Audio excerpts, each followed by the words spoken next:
Okay, welcome. Everyone, the subcommittee will come to order.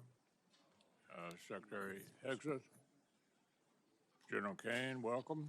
Look forward to discussing the President's budget, and we appreciate the opportunity to do that today. Obviously, we have very good attendance.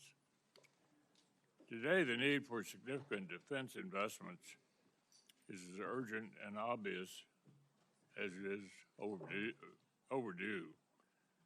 Quantity has a quality of its own, and the sheer scale of our defense commitments sends a powerful signal. But what goes under the top line also matters. The way this budget request is structured matters. This is not a $1.5 trillion defense appropriation request. It's a request for $1.1 trillion in base appropriations, and regretfully, another $350 billion in reconciliation. The good news is the base request reflects real growth, unlike the net cut in fiscal year 26 request, and very much unlike the Biden level CR in 25. But some of the most pressing items on the fiscal 27 to-do list are regularly downstream of missed opportunities in fiscal 26. For example, like the failure to fully fund $28 billion in multi-year contracts for critical munitions. The subcommittee did what we could to increase munition purchases above the fiscal 26 request levels, but we couldn't do it all without a sufficient top line. This year, the fiscal 27 request sets a higher top line, high enough, one would think, to build the department's highest priorities into the base budget request, instead of shunning them off into a one-time reconciliation request. Which brings me to the bad news. The 27 request fails to make room in the base budget for some of the military's top priorities. The distinction between base and reconciliation really matters. Base funding is what creates budget stability for the services and sends consistent demand signals to industry. And base funding is what gets extended by short-term continuing resolutions when work on a full-year appropriations is unfinished. As I said last year, reconciliation should be a supplement to, not a substitute for,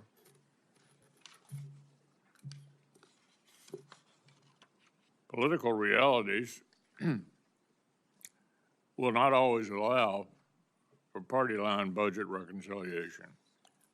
And if the department's top priorities aren't built into annual appropriations, we're actually taking a big risk. The department is right to make Golden Dome munitions and the F-35 program and drone dominance top priorities.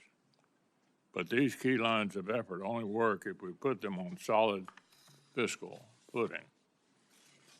So, why is the department requesting funding for multi-year munitions contracts, which by definition require steady year-on-year funding via a one-time reconciliation? And why risk some of the president's top priorities like Golden Dome by not firmly building them into the department's baseline? National missile defense will require sustained funding over many years, not a one-year expenditure. Other key platforms like the second destroyer and the E-7 battle management aircraft aren't requested in base or reconciliation.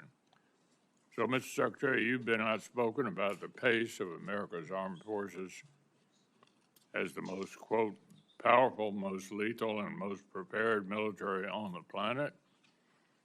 I'm as committed as you are to sustaining that role, but that's precisely why I'm confused by the administration's failure to prioritize key systems in the year-on-year base budget spending. So I hope you'll explain the department's current approach to allies and partners. The stunning success of Operation Midnight Hammer and Operation Epic Fury illustrates the importance of the access, basing, and overflight granted by our allies in Europe and in the Gulf.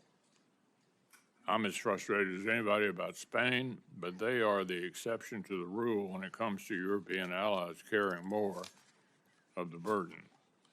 Likewise, it's impossible to conceive of U.S. power projection in Indo-Pac without the breach that comes from decades-old alliance relationships.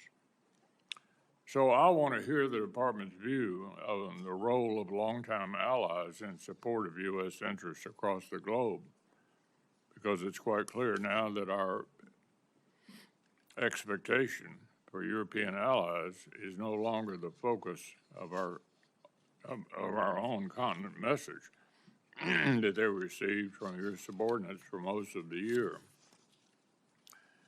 Our adversaries are working together to undermine America in the West, strained relations with our partners who are making generational commitments to collective defense and driving investment into American-made weapons and systems only serves our adversaries' interests and limits our capacity and deterrent power globally. So I want to hear about the future of capacity building with committed allies and partners.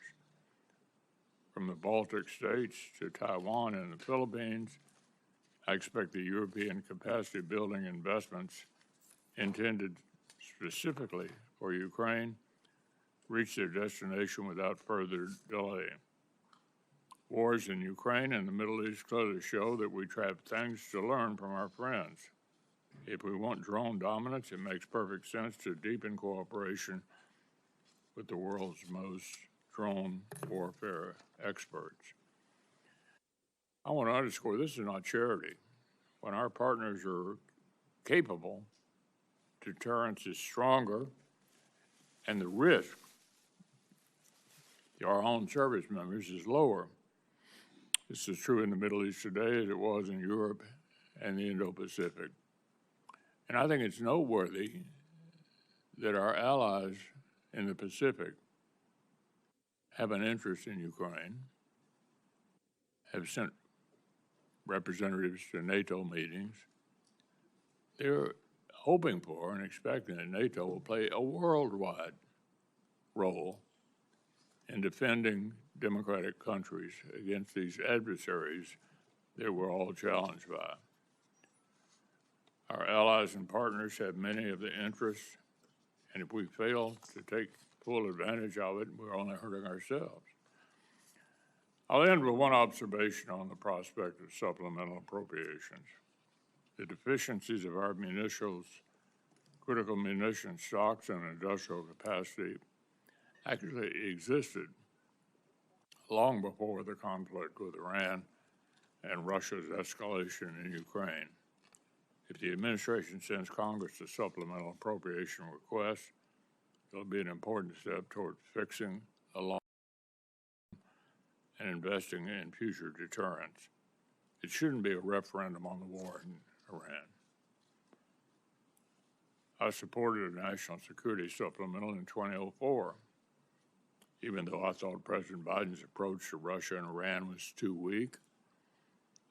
I did it not because supporting Ukraine is in our strategic interest, but because these funds helped replenish American stockpiles and restore our own defense industrial base.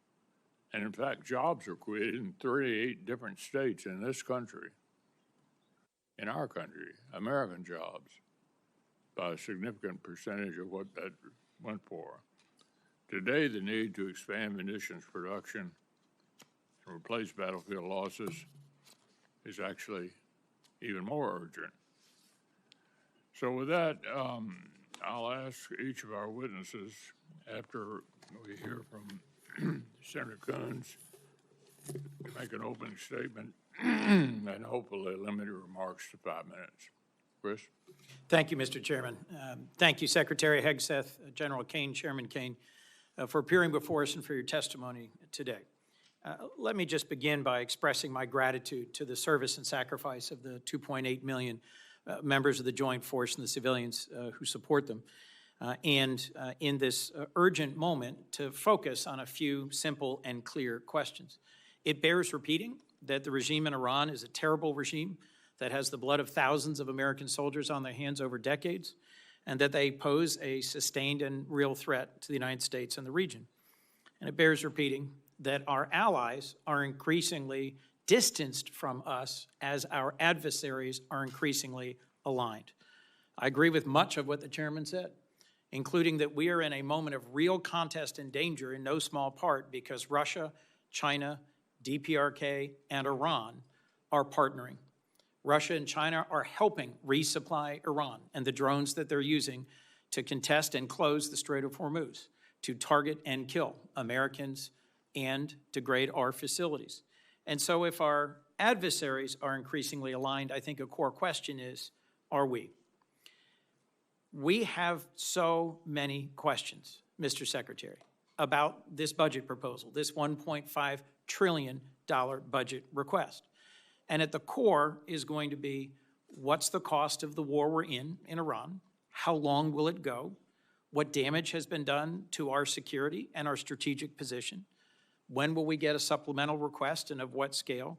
When will we be requested to authorize this war? And when will the American people get a clear answer about our strategic goals and how we will achieve them? I share the chairman's concern that we have created real distance with our allies, most principally our NATO allies, who have stepped up and contributed tens of billions of dollars more to purchase the munitions for the defense of Ukraine and to dramatically increase their long overdue investments in our joint defense in Europe. But unfortunately, the way that the move towards war was launched 74 days ago, without consent, without consultation, has caused a real rift with our vital European allies.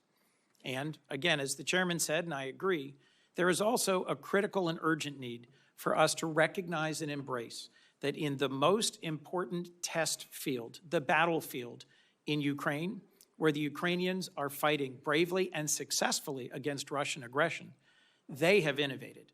They have delivered the most lethal and capable drone and counter-drone technologies in the world.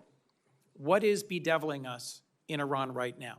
Their ability to use thousands of cheap, effective Shahed drones to hit our allies, their military facilities, and their oil and gas production facilities, and to target and hit civilian shipping. Who's the world's best at intercepting Shahed drones? Ukraine. Last year, the administration requested 0 for Ukraine and 0 for our key NATO allies in the Baltic states. And on a bipartisan basis, this committee put in $400 million. When we met just about a month ago for the first time over at the Pentagon, and thank you for that conversation, we all emphasized the importance of coming to us with a spend plan for these $400 million. This is a $1.5 trillion request in front of us. Why am I taking your time on $400 million? Because I think it shows a key piece, a missing piece in strategic vision. We should not be standing aside from the war in Ukraine and saying, eventually we want to be a part of some peace between Russia and Ukraine. We should be learning the lessons of Ukraine. Our allies in the Persian Gulf they're buying their interceptor systems at scale. Some of our current and former leaders in our military were working very hard to learn the lessons of Ukraine. I must say, in a recent briefing for this subcommittee, I was very encouraged by 2 very senior members of the United States Army who are in Ukraine and have been helping our armed forces learn. But my heart fell when I left and was told that those 2 senior officers were being forced out. I am concerned that we have a distracted administration and a distracted department. From your written testimony, Mr. Secretary, it seems at times you're more passionate about fighting culture wars than winning the real war that we're in. At banning books, at cleaning alleged DEI off of websites, at taking on an anti-vaccine position rather than continuing the long-standing public health policies, at interfering with promotions. I'm stunned that you fired the 44-year Chief of Staff of the Army in the middle of a hot war and dismissed the Secretary of the Navy in the middle of a naval blockade. As dozens of senior flag rank officers have been dismissed, I am worried about what that does to focus and morale. We have a president who seems more focused on a billion-dollar ballroom and a victory arch rather than achieving actual victory, and a small piece of the $1.5 trillion request in front of us is for a new Trump class of battleships, a so-called Golden Fleet, which I think goes in the wrong direction. Let me come back to the basic point I was trying to make. The world of warfare is changing. Every major service can and should embrace smaller, lighter, faster, more distributed, lethal capabilities that will mostly be autonomous. This move towards a Golden Fleet, towards a new battleship, strikes me as moving in exactly the wrong direction, giving our adversaries a bigger target rather than a more capable platform. How do I explain to my constituents the cost of this war and the cost that we are looking together to invest in our national defense? I share the chairman's concerns about reconciliation. Last year, $150 billion was provided to the department, but the mismatch between base year and 1 year, between long-term and short-term, caused tens of billions of dollars in errors. Errors in how shipbuilding was handled, errors in how new munitions are being acquired. And working together on a bipartisan basis, we fixed many of those problems. This year's budget proposal triples that request to $350 billion.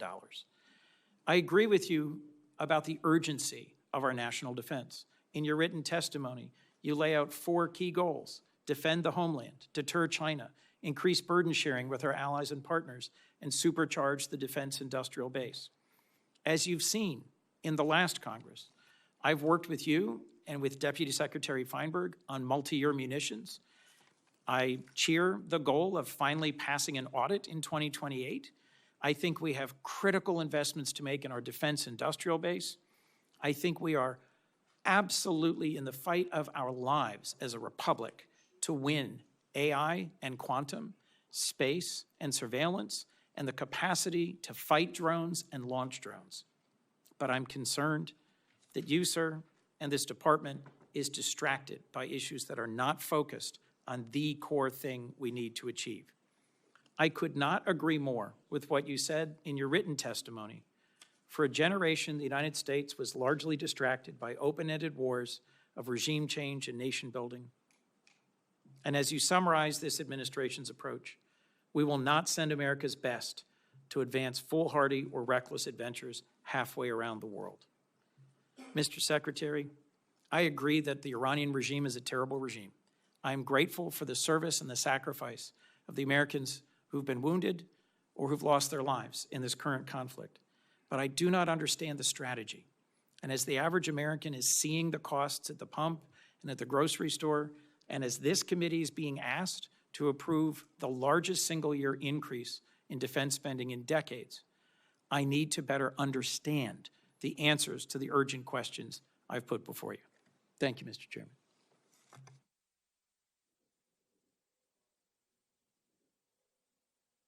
Yes, sir. Chairman McConnell.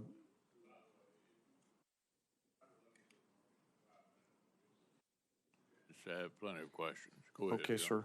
I'll try to keep it short. Ranking Member Coons, other members of this committee, thank you for being here. I'm honored to be here alongside the Honorable Pete Hegseth and the Honorable Jay Hurst to talk about this year's President's budget.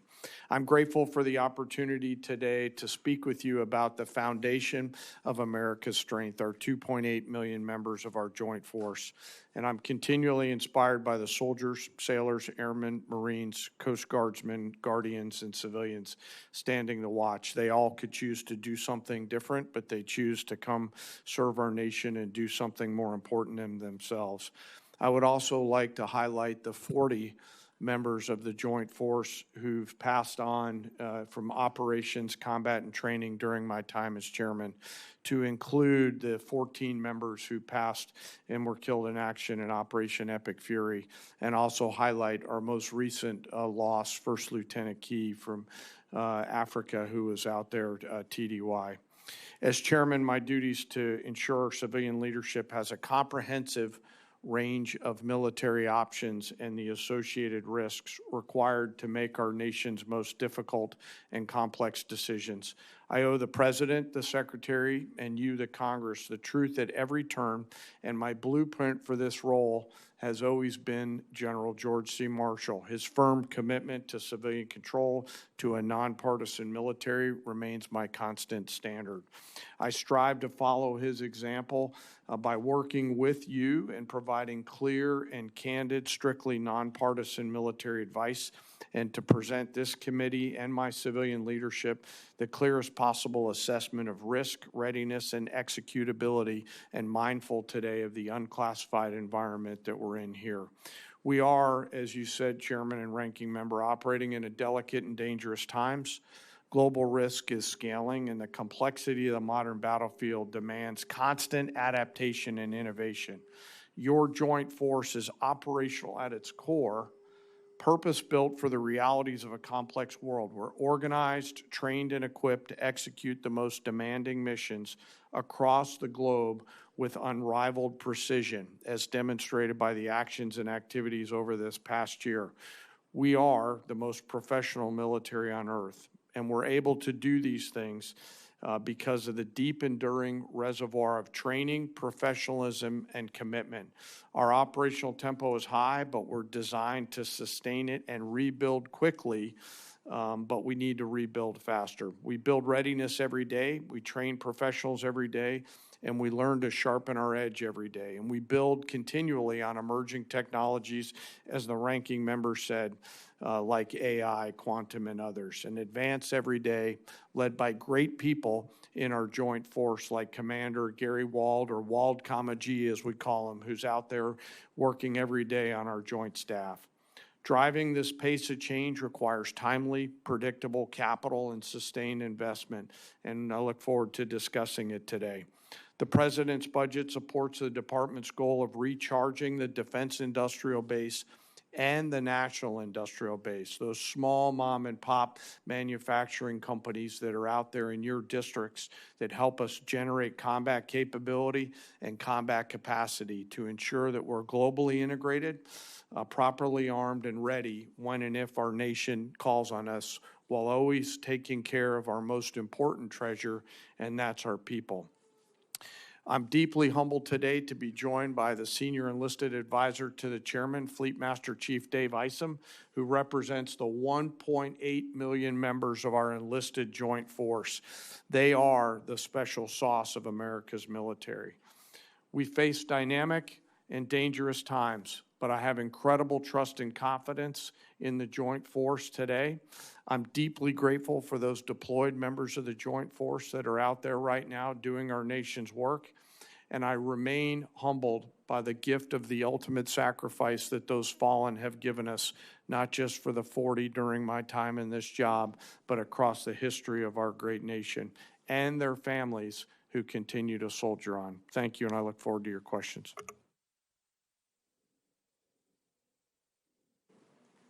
Thank you, Mr. Chairman, Ranking Member, members of the committee.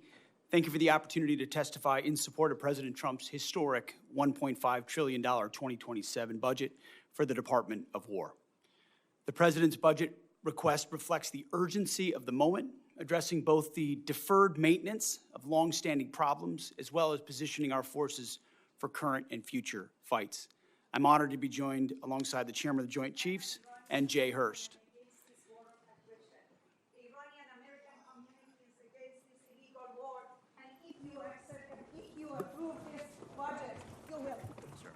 You will complicit in the war crime of this administration.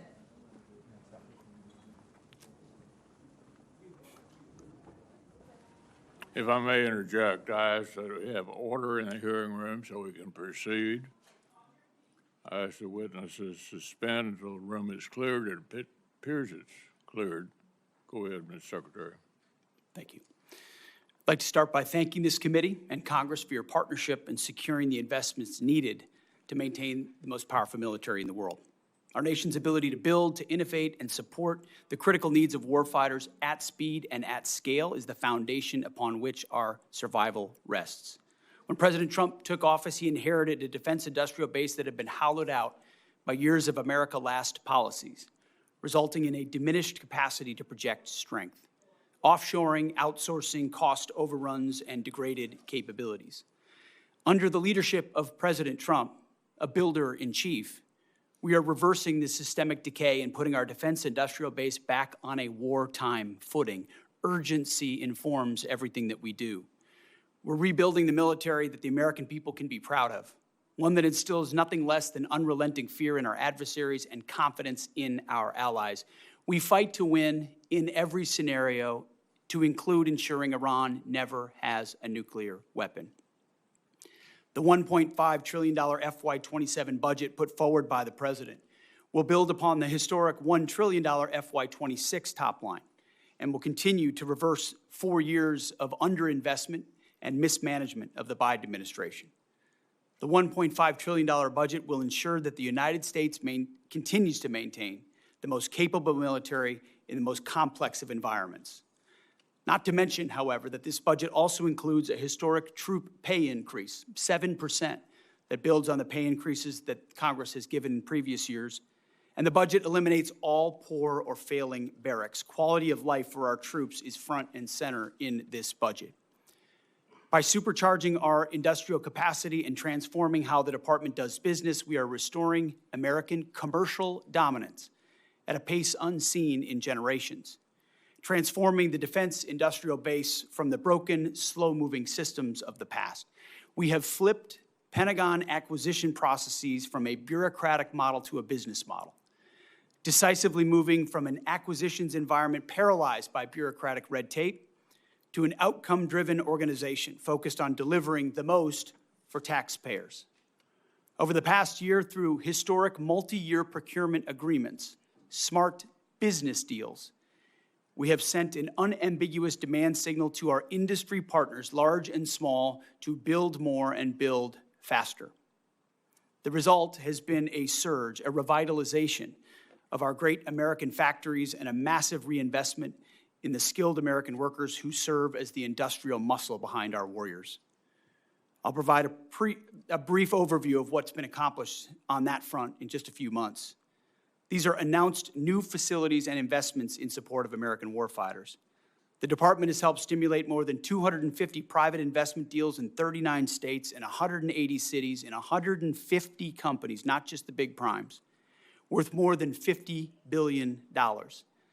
This has resulted in 280 new or expanded facilities and more than 18 million new square feet of American manufacturing, 70,000 new jobs. These $50 billion in investments in new plants, new assembly lines, and new factories are private investments, not taxpayer dollars. By completely transforming our department's business model, American companies, private companies, are investing in their own factories with their own money, a historic demonstration of American manufacturing and defense revitalization, all with their capital, not Uncle Sam's. This has not been done before and is long overdue. It's from a bureaucratic model to a business model. These investments equal great things for American families and American workers and help ensure that we can defend the American dream, all American made. Together with the help of this Congress, we're turning the lights back on the arsenal of freedom. We're firing up the American economic engine at every level of our defense industrial base. Every policy we pursue, every budgetary item we request, serves to ensure that this department remains laser-focused on increasing the lethality and survivability of our fighting forces from the front lines to the factory floor. We truly believe this is a historic budget, and at every level, we have made it a fiscally responsible budget. This is also a warfighting budget. Under President Trump, we are restoring the unbreakable might of American manufacturing, which has to underwrite everything. We're providing for our warfighters, and we are putting the people and interests of this country first. May Almighty God continue to watch over our troops, and may we honor the legacy of those brave Americans that we've lost. That is our sacred mission, and that's what we'll continue to execute on. Thank you for this opportunity, and we look forward to your questions. Thank you, Mr. Secretary. I know we all understand you're going with the president to China. We all agree they're the greatest long-term military and economic challenge to U.S. and our Western allies as well. Of course, Taiwan, Japan, and Philippines look to us. So can you reassure the countries out there in the Pacific that their security will not be on the table during the talks in Beijing? Is our strategy to preserve American primacy or simply to accommodate China's rise? And can you speak to our commitment to preserving freedom of navigation in places like the South China Sea? Well, thank you for the question, Senator. I would never purport to speak on behalf of the president or what he will say or how he'll approach these talks, but having an opportunity to watch him work, every aspect of what he pursues inside this relationship is to ensure that American interests are advanced.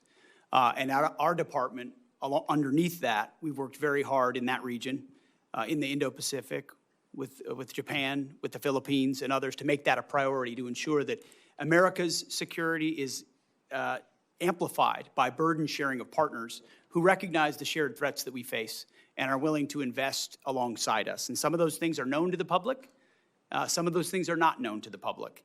But since the beginning of my time in this job, we've focused in that area of operations to ensure that Admiral Paparo has every option available to include with partners to create all the dilemmas necessary to give America every advantage possible, whether it's freedom of navigation, access basic and overflight, and ultimately put the president in a position where he's going into Beijing in a position of strength, which he will be.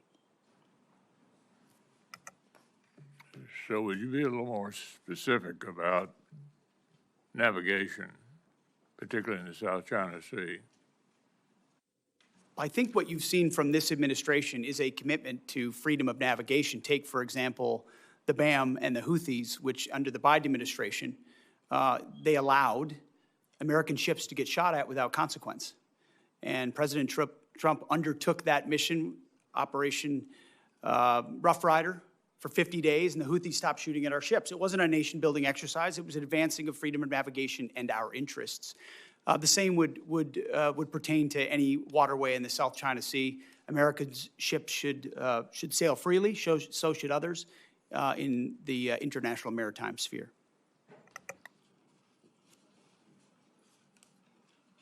Army Secretary Driscoll has described Ukraine as the Silicon Valley of warfare, as I suggested earlier. I think we'll agree on that.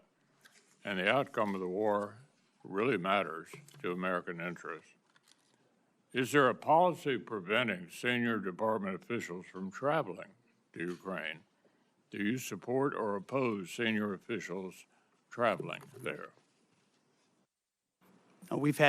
Senator, we've had many senior officials travel there, and we learn a great deal. In fact, I've personally approved additional personnel there to learn from that drone battlefield, both on offense and defense, to ensure that we're learning every possible lesson from that conflict and incorporating it in real time into how we defend and we go on offense in an era where drone dominance is required. And that's why this budget spends so much on drone dominance.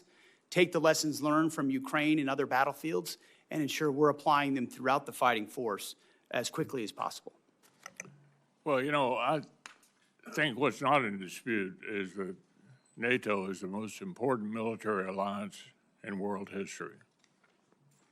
Nobody's ever pulled something together like this and held it together to prevent the worst for a longer period of time.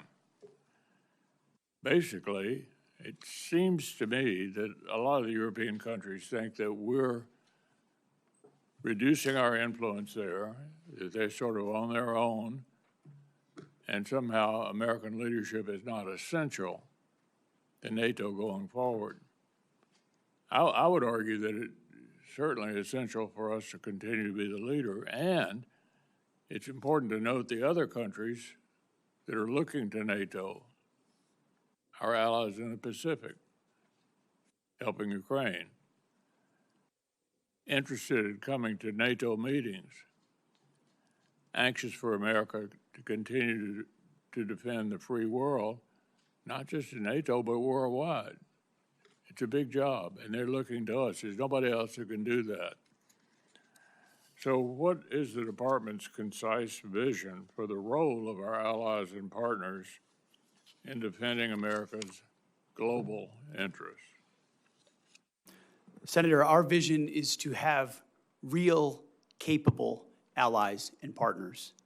I think that's what we've seen in Epic Fury. Israel's Air Force and their ability, will, and their capability is a demonstration to the world. There are other allies like that, and we need more of them. So flags are not the goal. The number of flags involved in an operation are not the goal. The goal is the number of capable formations who can actually fight alongside the American fighting man and woman. So it's not just time. I saw that in Iraq. I saw that in Afghanistan. Our generation has experienced that. No administration has done more to ensure that our allies and partners realize they need to step up so that we can amplify our capabilities. That's what burden sharing is all about. It's not just we carry the burden for other countries. It's other countries are capable of coming alongside us as well. But I also think Putin's invasion of Ukraine helped get their attention that they need to step up as well. And the president's been very clear about that.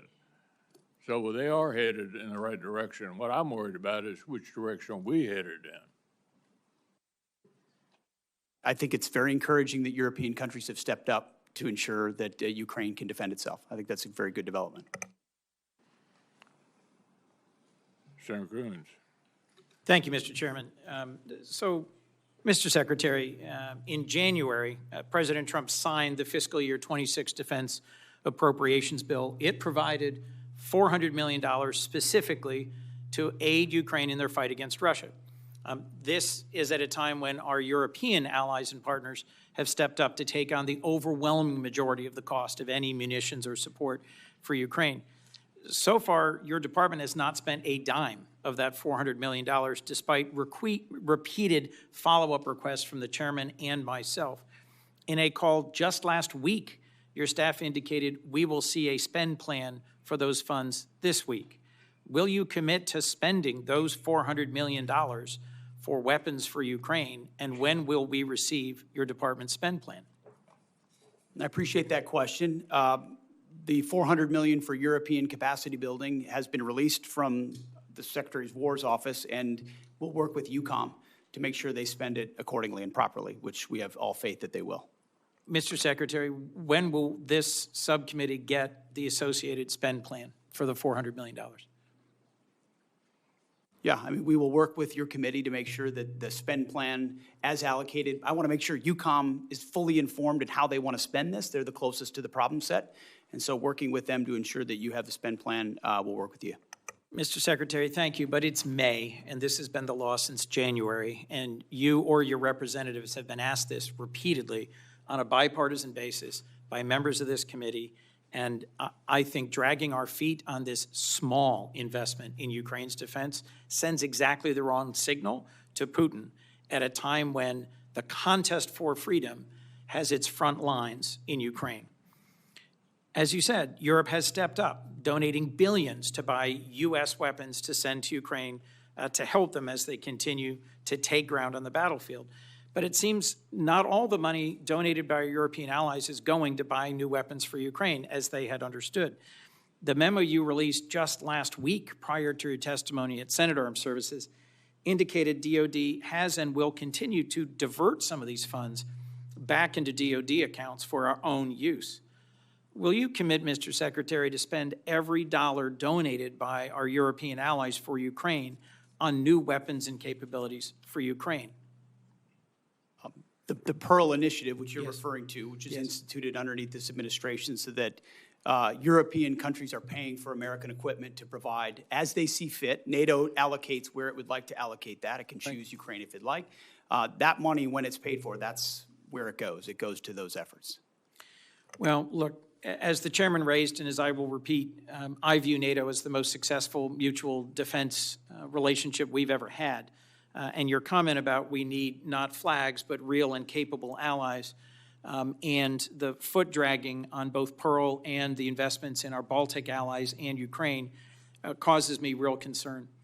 As you know, a bipartisan group of us from the Senate and the House went to Denmark to lay a wreath at the memorial to the 52 Danes who served, fought, and died alongside our troops in Afghanistan.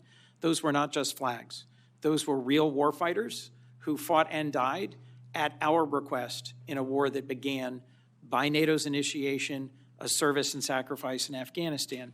I just think we're sending the wrong signal by the president's announcement of the intention to withdraw 5,000 troops from Germany.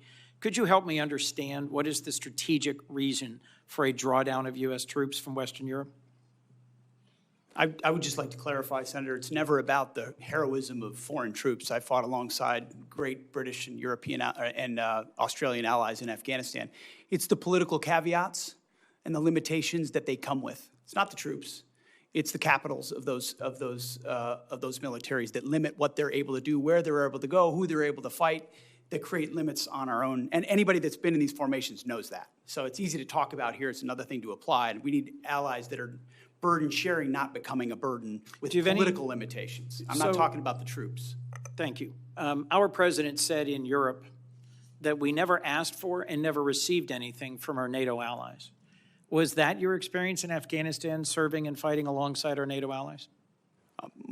I've written extensively about that, and the vast majority of my experience was frustration with the limits of what those troops were able to do because of the political caveats, rules of engagement, and limits that came from their capitals. But you don't doubt our question that about a third of all the combat casualties in our war in Afghanistan were our NATO partners and allies. I would have to go back and check that number, but I take your word for it. Let me just assert that hundreds and hundreds of service members from, as you put it, Australia and the United Kingdom, as well as many other of our allies, served, fought, and died alongside us. So I'm just going to simply say, in terms of our reliance on our partnerships, I'll agree with the chairman that at a moment when Russia and China, North Korea and Iran are coming closer together and delivering a bedeviling lethality in this ongoing war in Iran, for which we don't have a clear strategy or clear answers, our better strategy would be to partner more closely with Ukraine, dig in deeper with our real values-based allies, our treaty allies in the Western Pacific and in Europe, and together find a path out of this, rather than berating them and bullying them for not coming along in a war they were not consulted about or briefed on before it began. I look forward to a second round. Thank you, Mr. Chairman. Senator Collins. Thank you, Mr. Chairman. General Kane, when the Department of War was planning its operations in Iran, did you anticipate the closure of the Strait of Hormuz and the resulting impact on oil supplies for many countries, including here in the United States, where we've seen gas, diesel, and home heating oil prices go up? I ask this question because there's historic precedent, obviously during the Iraq-Iran war, tankers were fired upon in the Strait. Senator, thanks for the question. As always, we have an incredible staff over at the Pentagon and down at USCENTCOM. And we always look at the range of military branches and sequels. I won't comment on any particular one because that gets to whatever advice I may or may not have given to the president, and I do that in private. But you should rest assured, as should the American people, that we cover and consider the full range of things all the time in our careful consideration of military actions and the advice and or options that we present our civilian leaders. It seems to me that there's been a different plan almost daily with dealing with this problem, which is why I ask. Mr. Secretary, let me start by thanking you for visiting Bath Iron Works in the state of Maine. The workers were very pleased to greet you and hear your encouragement and praise. The Aegis destroyers play such a critical role in our national security, from intercepting Iranian missiles to supporting combat operations around the globe. While visiting Bath Iron Works, you correctly described the DDG destroyers as the workhorse of the fleet and emphasized maxing out on DDGs sends a message to the world. I was also delighted that you noted that Bath built is best built, a slogan of which we're very proud. I fully agree with all those sentiments. That's why I was alarmed to see that this year's budget request only includes funding for just one DDG 51. That's down from 2 in FY26 and 3 in FY25. That reduction to a single DDG 51 creates uncertainty for U.S. surface combatant industrial base at a time when BIW is demonstrating huge progress in workforce retention, production stability, and faster throughput. So there needs to be a steady demand signal for DDGs in order to keep the yard operating at all phases, from cutting the initial steel to completing the ship. So I'm puzzled by why only one DDG is requested and concerned about what that will mean as far as maintaining that workflow. I'm particularly puzzled by the decision in reconciliation to request $1.8 billion for foreign-born surface combatants at the same time that there's the proposed cut for American-built destroyers. Wouldn't providing a demand signal for U.S.-built DDGs from the department help the industry further increase the speed at which these ships are being produced? And I'm sure when you were at Bath, they probably showed you the chart of the enormous progress that they are making. I appreciate the question, Senator, and it was a great visit, and it's incredible what they do. To both your questions, the answer is shipbuilding capacity, and that's why we invest, $65 billion in shipbuilding in our shipyards, is because the reason for a request of that number is the ability to build them and how quickly. And so as soon as that capacity is increased, which we anticipate this investment will do, then we look forward to ordering DDGs into the future, because they are the backbone of our naval fleet. Thank you, Mr. Chairman. Senator Irvin. Thanks, Mr. Chairman. I associate myself with the remarks of Senator Coons earlier about the $400 million for Ukraine, and I hope that it is allocated quickly. I'd like to ask a similar question about the $200 million in that same appropriation bill that was designated for the Baltic Security Initiative. Has that money been released? If it has not been, it should be. I don't know, has it been released? Senator, so I believe there was a mistake with how the appropriations bill was written. We're trying to rectify that through a reprogramming action to make sure we have sufficient funds in the DSCA account to execute BSI. It's 5 months after that bill was signed into law. How long will this take? I think it's contingent on the reprogramming action being approved by the committees of jurisdiction of the Department of War. So you're suggesting it has to go back through Congress for the current appropriation? I need to move money between DSCA accounts to execute BSI. That's right. Well, I can tell you, I would like to work with you to dispatch that money. It is needed for the Baltics and Poland and needed on a timely basis. Absolutely. I'd like to take a moment to reflect on the war in Iran, which you, Mr. Hurst, testified before Congress, has cost us $25 billion, 14 U.S. military personnel tragically killed, and a tenuous ceasefire in place. As I look at the achievements, Iran to date, led now by an even more extreme supreme leader. The global economy is held hostage to the standoff in the Straits of Hormuz. Our munitions stockpiles are dangerously depleted, and Iran is no further from a nuclear weapon than before our invasion. General Kane, the President has claimed on several occasions over the past couple of months that the war is over, that the conflict has been concluded.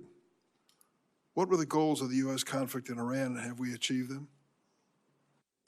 Well, sir, I'm going to be mindful of my need to maintain trust with a variety of stakeholders in the job that I'm in, which includes you, the American people, the Joint Force, and the President. And to that point, only our political and civilian leaders set the national military objectives.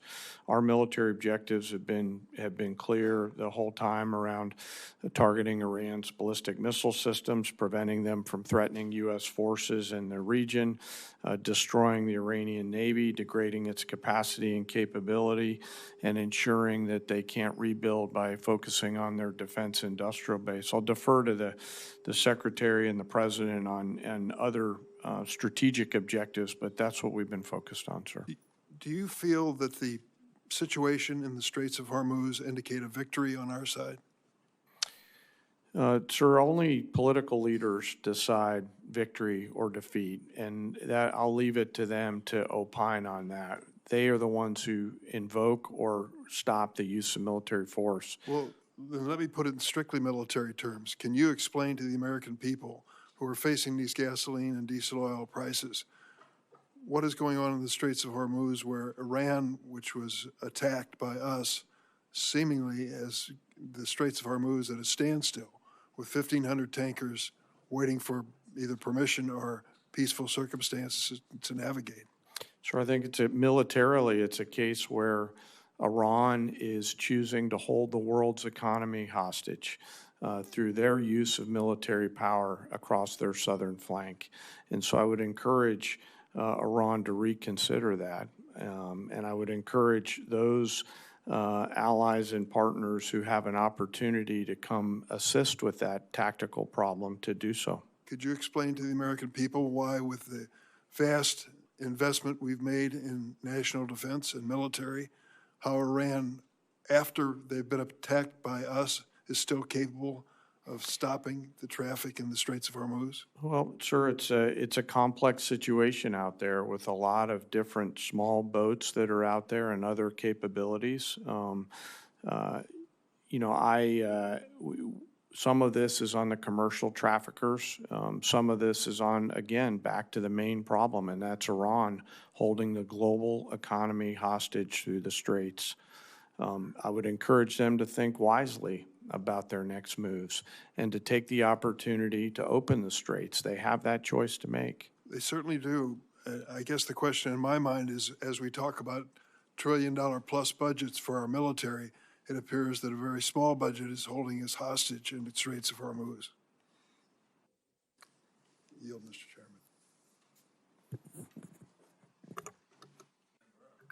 Chairman. Thank you. I just want to start off with saying that these military operations against Iran have been spectacular. And in a matter of months, we have degraded the largest state sponsor of terrorism beyond what I thought was possible, probably more to come. Ms. Secretary, 900 pounds of 60% enriched uranium, do we all agree that's what Iran has buried somewhere? In this format, some of that should be classified, so I wouldn't comment on the exact amount of anything. Okay, well, it's just pretty well known. They brag about it. Is it possible they could have 60% highly enriched uranium without them cheating in the past? We know in every context of what Iran has undertaken, they've lied and cheated. The answer is no. Everything that Obama and Biden did was designed to keep it to a civilian nuclear program. There is no way in hell they can have 60% highly enriched uranium unless they cheat. So everything y'all did failed. And you want to criticize? You failed. You allowed Iran to be a threshold nuclear nation. Everything you did failed. Missiles, Diego Garcia. Did they shoot missiles at Diego Garcia, General Kane, the Iranians? Yes, sir, they shot a few. Under the protocols we had in place, were they supposed to be able to do that? Without reviewing the fine print, I believe the answer is no. No, they weren't. You failed there. You failed to stop Iran from being a nuclear threshold nation. You failed to stop Iran from having missiles that could go thousands of miles. Why should we listen to you? Bottom line here, China. Does China buy 90% of Iranian oil, Ms. Secretary? China buys a very large percentage of Okay, Iranian oil. 90% is pretty large. So does China buy, are they the largest purchaser of Russian oil and gas? I would imagine they're up there, Senator. They are. They're the largest. So President Trump, when you go to China, realize that the person you're talking to is propping up Russia and Iran. I appreciate what you've done in Iran. I appreciate what you're trying to do to end the Russian-Ukraine conflict. Do you agree with me, Mr. Secretary, that of all the countries on the planet, China could have the most influence of ending this war if they chose to?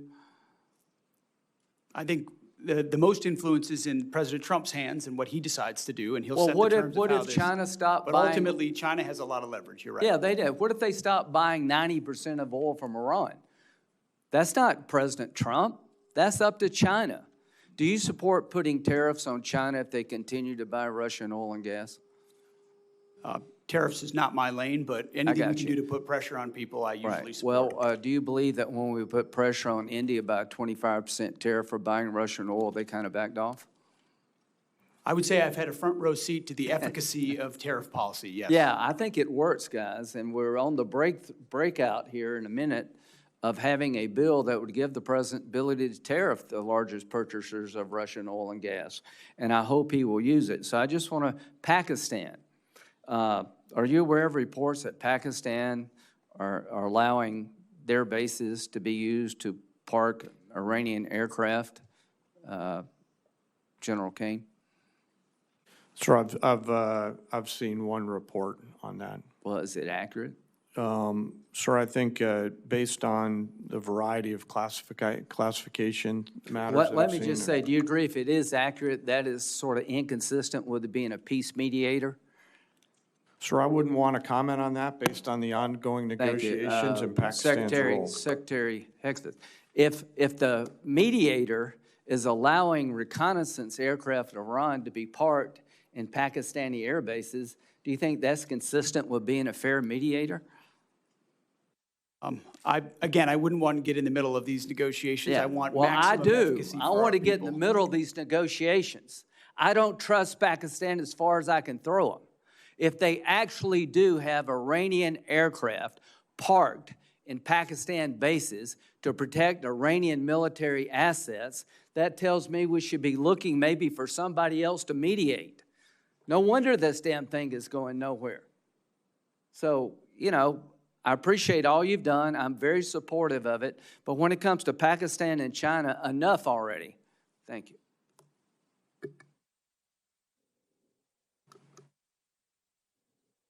Thank you very much, Mr. Chairman. Thank you, gentlemen, for being here today.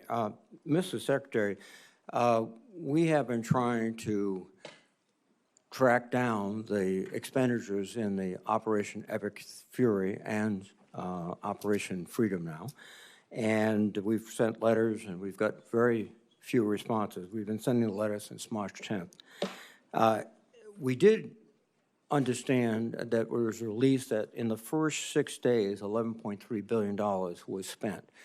And then recently, we were told $25 billion was spent. Today, I think the number is $29 billion.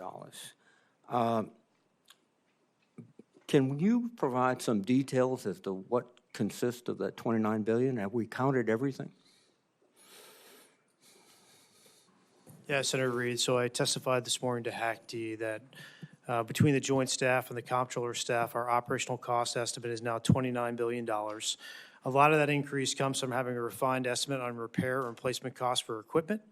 Our munitions costs are fairly fixed. We think they're very accurate, and there's some O&M costs there as well. We're not making an estimate for MILCON at this time. We don't know what our future posture is going to be. We don't know how those bases would be reconstructed, and we don't know what percentage our allies and partners will pay for that reconstruction. So you do not consider installations that have been damaged in the conflict, correct? We just don't have a good estimate at this time. So it's not in the $29 billion? That's correct. Expended weapons, are they totally included within the estimate? Yes, to the best of my knowledge, we have a full count of the expended weapons. And weapons transferred to other countries in the region, are they counted in? I would want to double check to make sure we have that accurately. Please, I mean, you're coming up and asking for another significant supplemental, et cetera, and before we can, I think, reasonably appropriate additional money, we have to find out how the existing appropriated dollars have been spent. So that's critically important. And I know also that the budget asked for another $350 billion in reconciliation. How essential is that to your budget? I would say it's extremely essential to achieve the generational investment that the president is trying to make. But that would be on top of the $150 billion we received in the big, beautiful bill, which would be $500 billion, half $1 trillion in 2 years.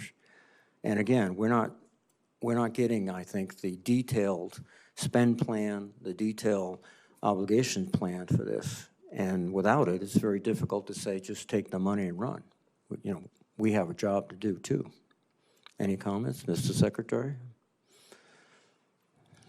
We recognize that, and our you know, in a perfect world, everything's part of your regular order.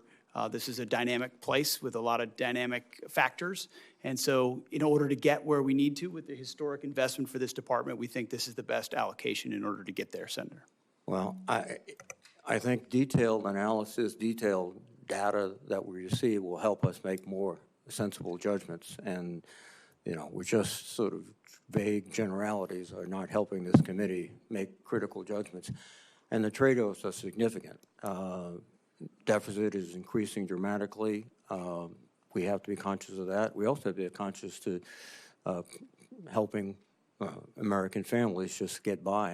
And inflation just hit 3.8% today, which is I think the biggest numbers is 2023 or something. So we're fighting all these forces that are not directly connected to your mission, Mr. Secretary, but they are connected to our mission. General Kane, your observations on the future course of action in the Persian Gulf. We're in this tenuous ceasefire. What's your sense of the direction forward? Well, sir, I won't opine on a hypothetical. What I will assure you is that we retain and continue to hold a range of options for our civilian leaders. It would be inappropriate for me to opine on how it may go, but rest assured we still hold many, many options. Have you been surprised by the resistance of the Iranians? Sir, as a warfighter, I always assume an enemy's going to resist. And the job of the joint force is to win at the time and place of our nation's choosing. So I always assume an enemy's going to fight, and I find that's the best pathway. I think so too, and you communicated that to the president as you advised him before the decision was made? Sir, as I've said respectfully before, I won't comment on my private conversations with the president in order to make sure that I maintain trust with him and with you and the American people and the joint force. That's a principled response. Thank you very much. Thank you, sir. Senator Moran. Chairman, thank you. Secretary Hegseth, welcome. I just returned Friday from a visit to China.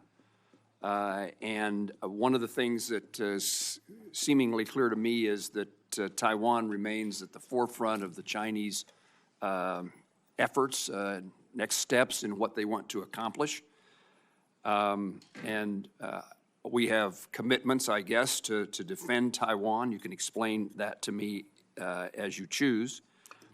What I would like to highlight is while Taiwan is still at the forefront, at least in the minds of the Chinese, the United States is seeing the Russian invasion of Ukraine, in which we're yet to some degree still involved.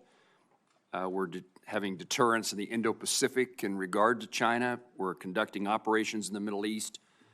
All of that has drawn strategic capabilities from the joint force. One of the things I think we can do to augment our joint force is strong allied relationships, partnerships with others. Given the current threat environment that we are in and the scale of the global demands upon the United States, can you speak to how the department views the role of allies and partners in sustaining our global posture? And does the defense budget recognize, reflect the needs to strengthen allied integration and maintain credible unified deterrence?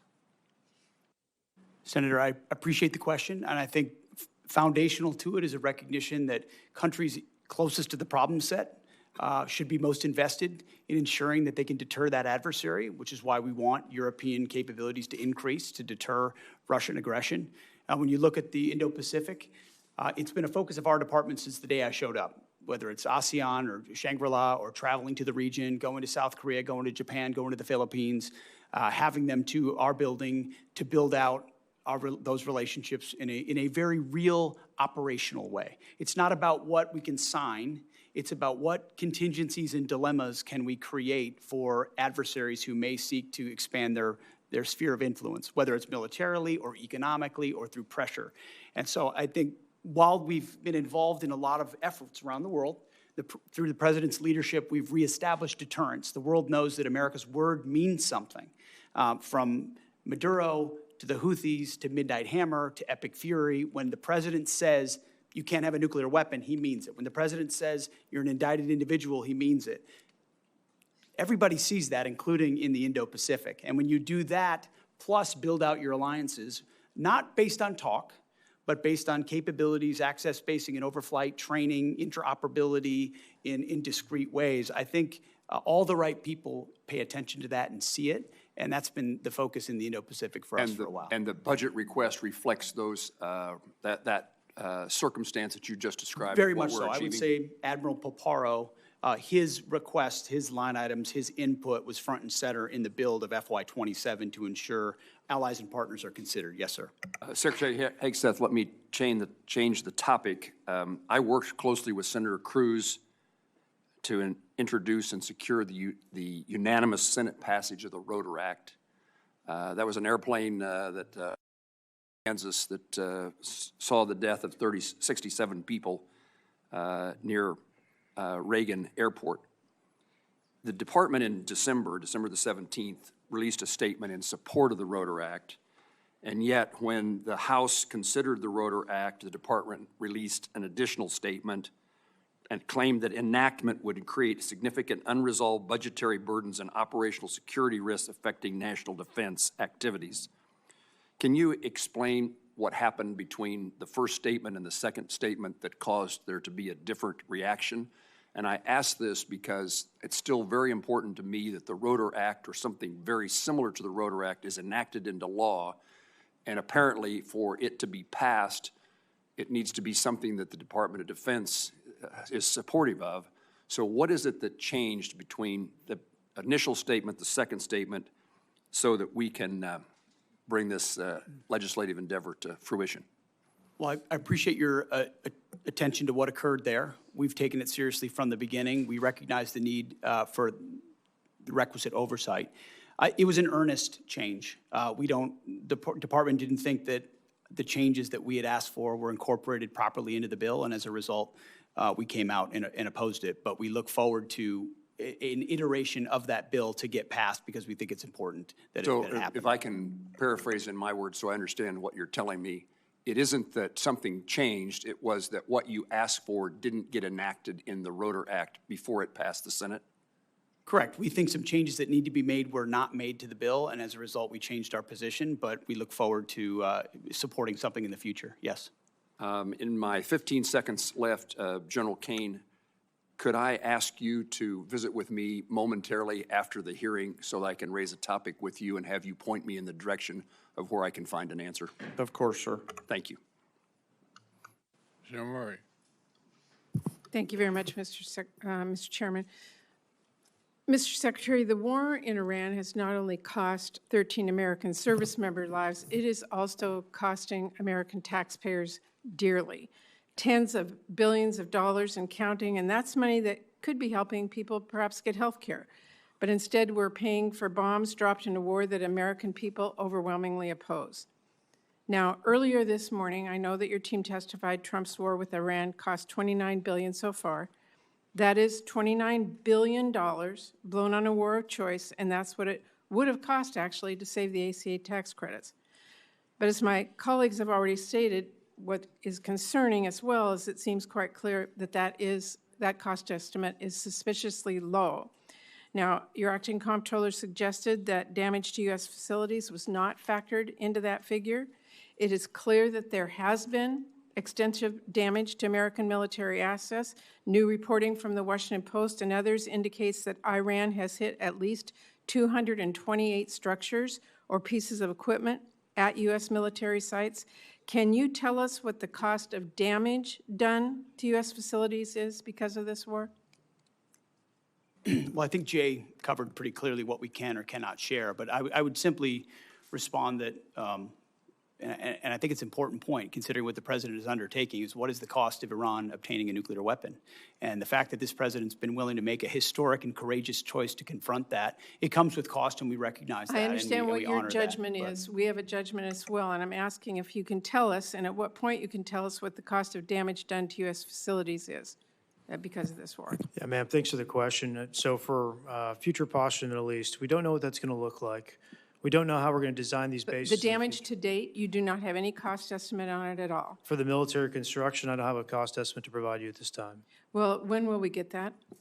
Again, it depends on what the future posture is, how we decide to construct those bases. To date, you know what has happened to date. We can't get that number, and that is a real concern to us. Our job is to appropriate dollars, and we're just told it's coming, and we don't get it, so it's very hard to do our budgets. And right now, Mr. Secretary, people are paying $4, $5, even $6, $7 for gas, and American taxpayers are now on the hook as well for paying for this disastrous war.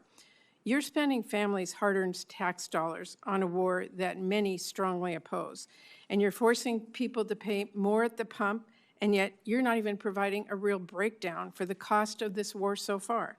We have no real details, you have indicated that, and yet now you want Congress to send you $1.5 trillion more.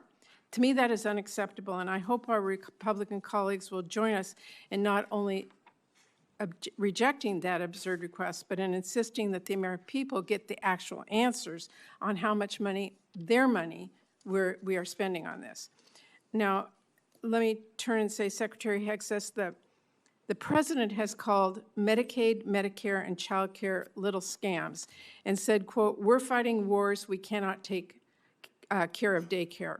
I'm just trying to understand that. Is it your position, since you're asking taxpayers for another $500 billion for the war, that American families should be forced to give up child care and health coverage so that you can have $1.5 trillion for this budget?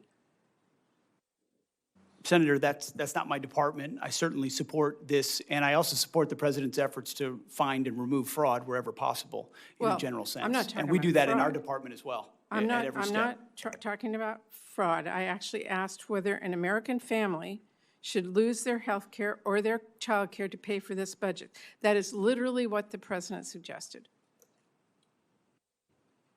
The president has proposed a historic $1.5 trillion budget that will defend the nation and confront threats like Iran, which previous presidents allowed to happen, as Senator Graham pointed out. Well, previous administrations said they wanted to take care of this problem, the question, and they did not, and he's doing The question in front of this committee, the question in front of the American people is, what are they being asked to give up for this $1.5 trillion? That's where I was talking about. And lastly, Mr. Secretary, your budget request cuts through Trump's ramblings and really, to me, makes the truth clear that you and the president don't value families as much as you value defense contractors. You want to increase the war budget. I meet Let me every finish. family at Dover. Okay, don't tell me Let we me- don't care about families. We Mr. sure do. Mr. And we Secretary- take care of them in every way we possibly can. I'm asking you about taxpayer dollars that everybody has. So when we've been to war before, we have asked people to do victory gardens. We've asked them to pay more. You are not doing that. You are asking for $1.5 trillion, which means something else has to be given up. That is what this committee is looking at. You want to increase the war budget for the next year by $500 billion.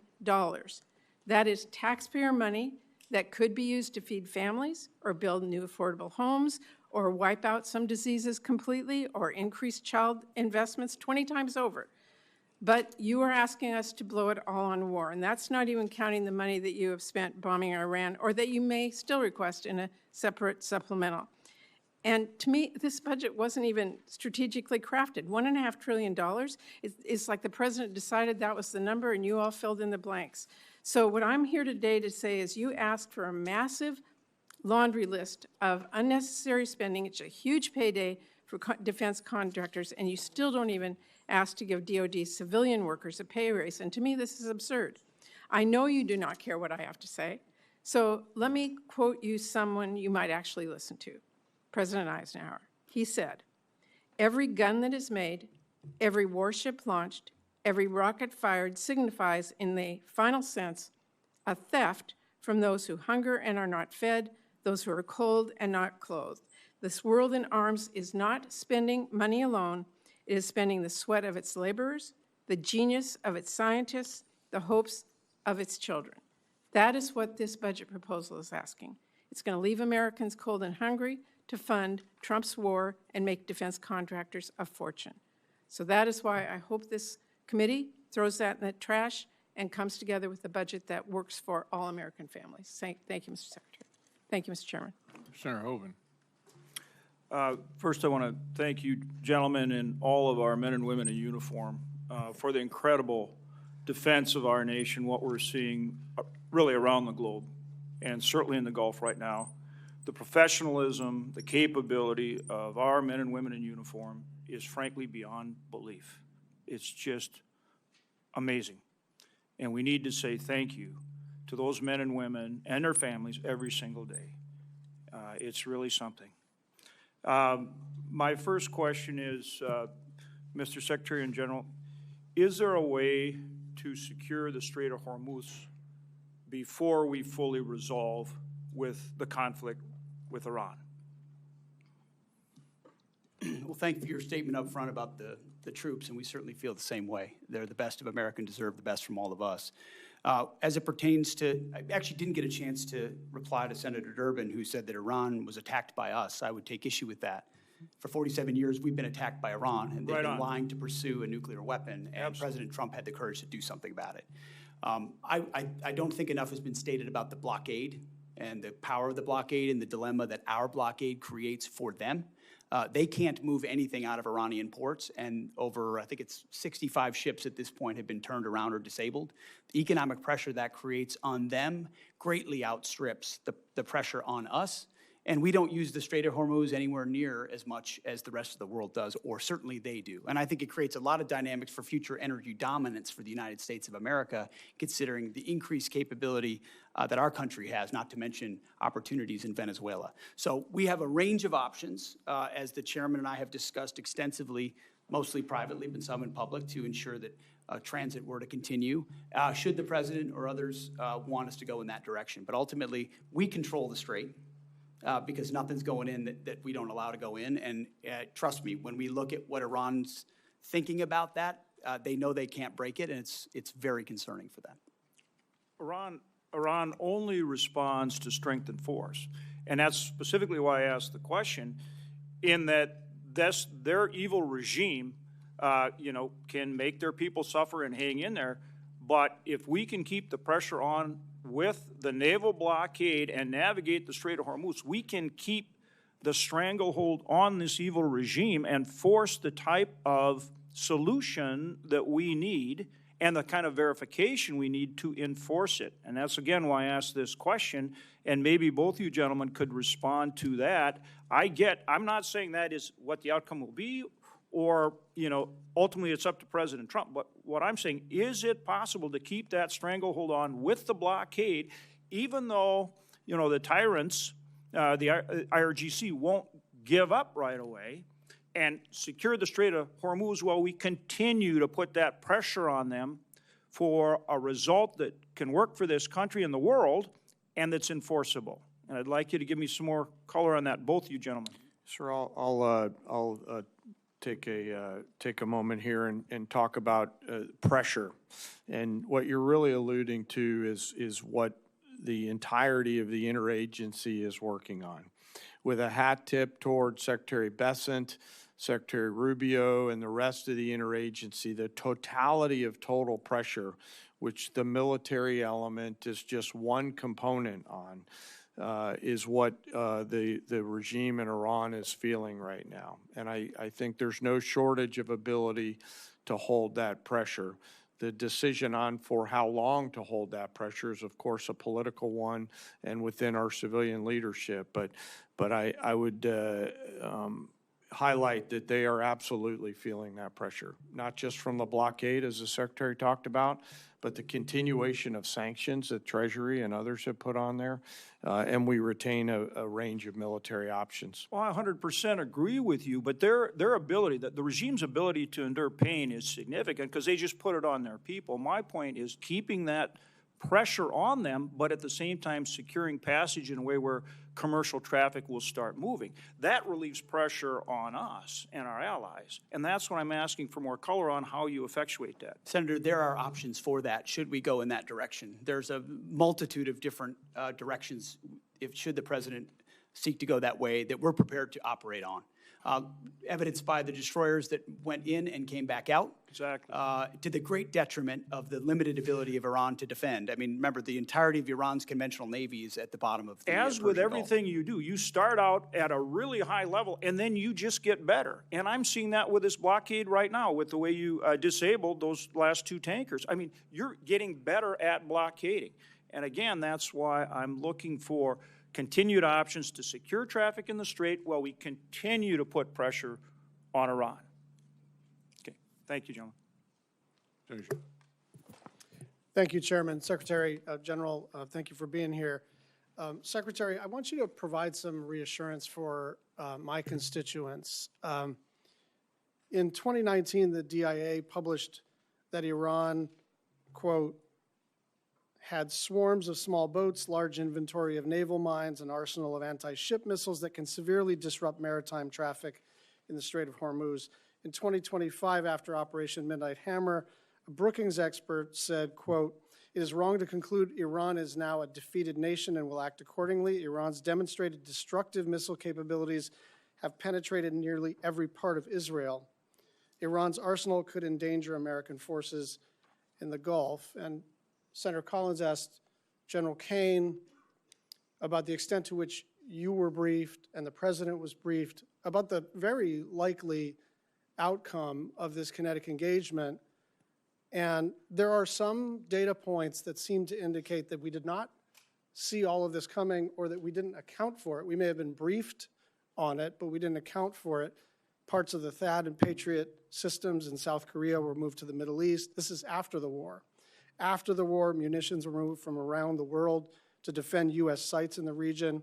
There was a rush to evacuate United States personnel, and Iran struck more than 200 structures and equipment at 16 U.S. sites. So, Secretary, can you just reassure us that this was all foreseen and part of the plan, or can you tell us whether there were any surprises here? Well, thank you for the question, Senator. I can reassure you that it was all accounted for. Every aspect of this was poured over by the Joint Staff, by civilian leadership, and represented in pursuit of a very clear goal. And the chairman laid out correctly what the metrics militarily were from the beginning, whether it's ballistic missiles, Iran's Navy. You know, you can't contest a blockade if you don't have a conventional Navy, destroying the defense industrial base, but it was all in service of ensuring Iran never has a nuclear weapon. So as a And for, just if as you a have, for example. I mean, that was, so I want you to know, it was all seen through the lens of preventing Iran from having the Yeah, I ability to understand that's threaten the region underlying or us. objective, and I do not dispute the military success. I don't think there's any doubt that when the most powerful, most well-funded, most technologically advanced, most disciplined, most trained military in human history sets out to do something, they almost always accomplish it. And so that's not what I'm talking about. I'm just wondering why we're moving THAAD assets from South Korea after the war started. I'm just wondering why there was a scramble to evacuate personnel, and I'm wondering why the President of the United States, our Commander-in-Chief, said that he was shocked that Iran would retaliate by striking other countries in the region. This was not just foreseeable, it was foreseen. It was, you know, you don't need to get into a skiff to understand that their likely play was to asymmetrically retaliate and then to close the strait. And then it happened, and then the president said, gosh, who could have seen this coming? I'm just trying to figure out, for those of us on the left and the right who are wary of regime change wars, who are wary of happy talk, who have learned through terrible experience the cost of this kind of adventurism. Why is this any different, and why didn't we see this coming? I appreciate your lauding of the force up front, and earnestly, that it's the greatest fighting force on planet Earth. But that was the same fighting force that surrendered to Iranian fast boats under the Biden administration. We all remember the pictures. Remember the Americans with their hands above their head at gunpoint of the Iranians? It's because they didn't have leadership like President Trump, who empowered them to do what was necessary. The Biden administration allowed them to pursue nuclear ambitions, didn't do anything about it. President Trump stepped in. We factored all the risk and ranges of options, put in maximum defensive capability for our troops as we could in real time, empowering the CENTCOM commander with everything he needed to ensure this mission could be as successful as possible, knowing there are branches and sequels of every operation that have to be accounted for. I'm going to factor the Navy. You might wonder, why would you sink the Navy if you're trying to prevent a nuclear Iran? There's reasons for that, because you're planning for contingencies in other ways that this could go as well. Secretary, I'm trying to stay on time here. I hear what you're saying. I just don't hear an answer to the question of why we had to take certain actions that could have been taken before the kinetic engagement and would have kept our assets and our personnel more safe and would have looked and actually been more planful, more thoughtful, more well executed. Why are we doing all of this stuff as if it's a scramble if all of this stuff was foreseen? I think I'm quite confident, along with the CENTCOM commanders, that we took every action possible to ensure that we were prepared for this conflict. Thank you. Senator Murkowski. Thank you, Mr. Chairman. Mr. Secretary, gentlemen, thank you. I wanted to start off my questions with a focus on the reconciliation package. I know that it has not yet been introduced, but we're told $350 billion. Here's my concern, and I'm just going to be really direct. We've got a second reconciliation that we're going to be dealing with in these next few weeks regarding immigration enforcement, and we're halfway through a calendar year. A third reconciliation may or may not happen. I'm just being direct and upfront. I think certainly the focus will be to try to move us to that. But here's my concern. If we have a $350 billion sitting in the reconciliation package, you look at what is contained in that. 53 of your 85 requested F-35s. So I look at that and say, wow, if the reconciliation bill fails or doesn't advance, you drop below your own FY26 fighter procurement baseline. Over $53 billion for drone dominance. I think this is all something we support. Over $113 billion for munitions production and industrial base investment. There's other areas. So here's my question. I worry about us banking on a third reconciliation package. I know we don't want to engage in the speculative here, particularly if it's a negative, but I'm worried about the committee accepting a defense budget where effectively a quarter of it, including some of the bread and butter procurement requirements, depends on a third reconciliation package that may be an uphill climb. And so I don't know, Mr. Secretary, if you can kind of walk me through why I shouldn't be worried about this, why what is included in the base budget bill will be the good coverage that we need, and it is not necessarily dependent on an additive of the reconciliation. Senator, I appreciate that perspective and share your concern. That's why one of the main efforts, setting aside operations and everything we do in real time for the troops, is ensuring that both the base discretionary budget and reconciliation are passed so that President Trump's historic budget is realized. Because of the underinvestment of the past, whether it's continuing resolutions or Biden budgets, we need to supercharge our defense industrial base, our munitions into the future. And so our entirety of our team and our department is running in the same direction to ensure that reconciliation as swiftly and as clearly and cooperatively as possible is passed alongside the base discretionary budget. Well, I understand that, but I just need you to understand our concern here, that you've got your base budget and then you have the reconciliation. I want to ask about the Iran authorization. No great secret around here. I have been talking about an authorization of use of military force. I understand that the administration has made clear that you believe that the actions taken thus far fall under the President's Article 2 authority. I think reasonable people have disagreed about the boundaries of presidential war powers for a long time. But the War Powers Resolution is pretty clear here. It requires the President to terminate hostilities within 60 days, absent congressional authorization. I think it's important that we in Congress actually assert our own role and responsibility to this. That 60-day clock expired April 28th. And then on the 1st, the administration sent letters to congressional leaders asserting that the hostilities has ended. But I think where there is confusion is when the President says hostilities have ended, we still have 15,000 troops that are forward deployed, more than 20 warships in an active naval blockade. CENTCOM has redirected 61 commercial vessels, disabled tankers. In other words, it doesn't appear that hostilities have ended. And so the question to you is whether or not the administration has considered or had intended to seek an authorization of use of military force from the Congress. Senator, our view is that should the President make the decision to recommence, that we would have all the authorities necessary to do so. Do you think that it would be helpful to the President if it was made clear that, in fact, the Congress did provide an AUMF? I think the President, our view is that he has all the authorities he needs under Article 2 to execute. Thank you, Mr. Chairman. Okay, here's where we are. The vote is about over. The Secretary has to get with the President on the China trip. I'm going to ask Senator Murkowski to wrap up.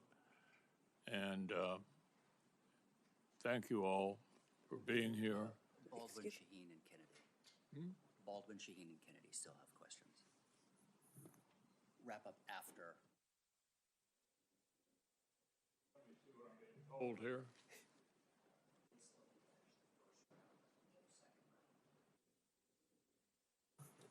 Yeah, obviously there's not a whole lot of time for a second round, so we'll get through everybody. And Senator Murkowski, I appreciate your taking over. Thank you. Secretary Hegseth, Chairman Kane, thank you for being here today. Today is the first time either of you are appearing before this subcommittee since the abrupt choice was made to cancel the acquisition of the Constellation-class frigate, which was being built in Wisconsin. These ships were meant to provide vital capability to the Navy in the event of a future war against China. And they were certainly part of our calculus of deterrence through strength. Canceling this program placed thousands of jobs in Wisconsin at risk and left our fleet less prepared. You know, President Trump has talked a lot about making ships in America again, but I have to tell you, dramatic and misguided decisions like this pull the rug out from under our shipyards. The U.S. shipbuilding industry needs stability if we are ever going to compete with Chinese shipyards.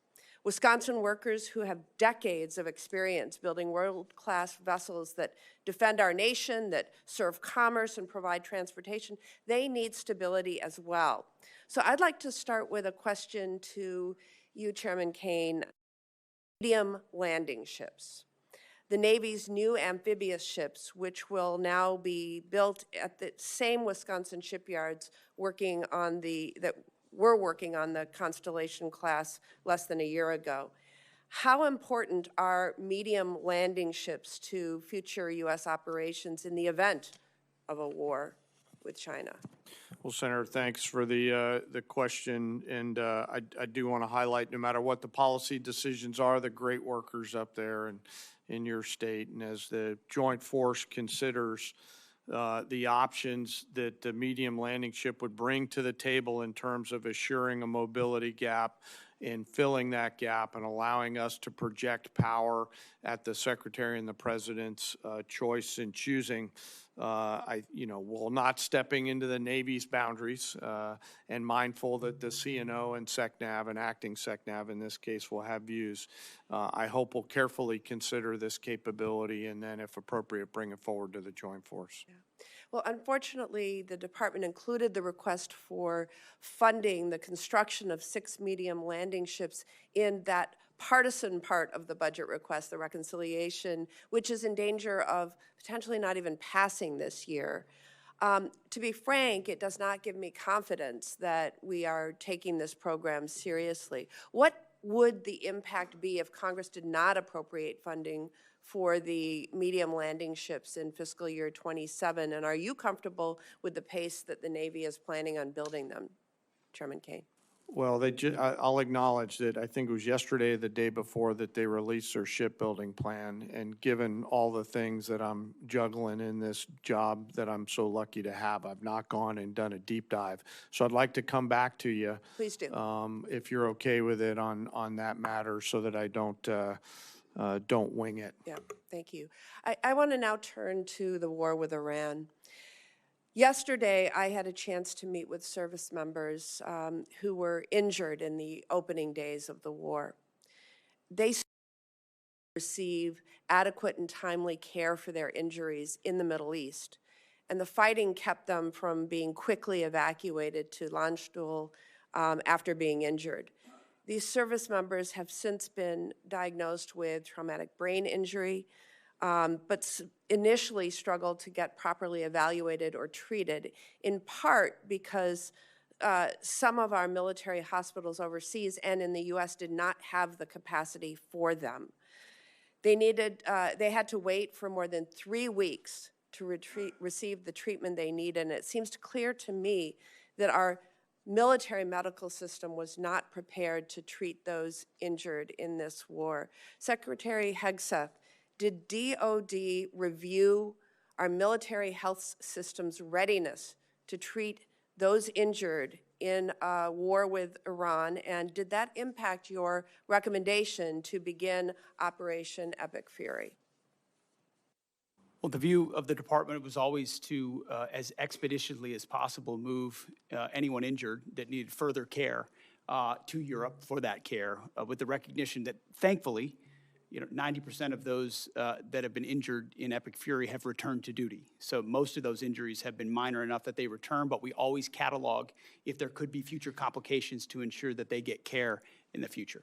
It seemed to me, from what I heard, that we weren't prepared in theater, we weren't prepared in Germany, and we weren't prepared immediately upon these soldiers' return to the U.S.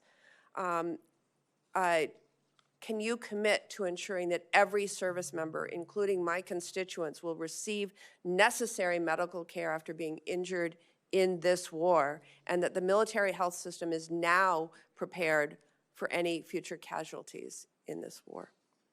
We have been, and we will continue to be.